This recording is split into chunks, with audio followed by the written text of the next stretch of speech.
I'm Frank LaBuda, and I'm running for District Attorney of Sullivan County. My dad is the rock of our family.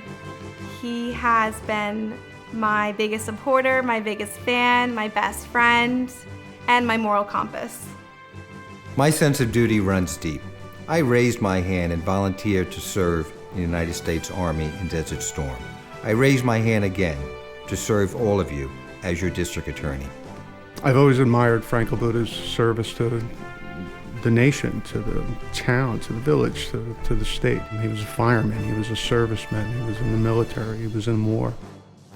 Sitting on the bench for over 20 years, I've seen what the opioid crisis has done in our county. We have the highest opioid death rate. We have the highest addiction rate in the state of New York. We also have rising violent crimes. We need to make our county safe for all of us. As many of you know, I've lived in Sullivan County for over 30 years. I was in the DA's office as chief prosecutor for 10 years. After that, I had a local practice of law in Würzboro.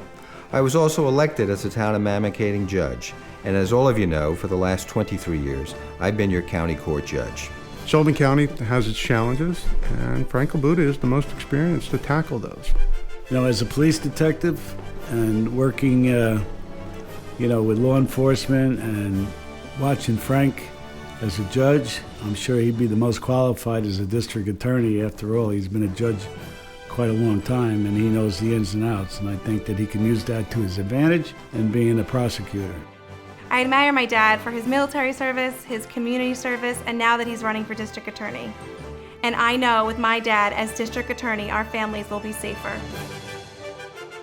We need a people's prosecutor in our county, a person who will stand up for all the people, a person who will make our community safer, a safer place for us and our children and our grandchildren.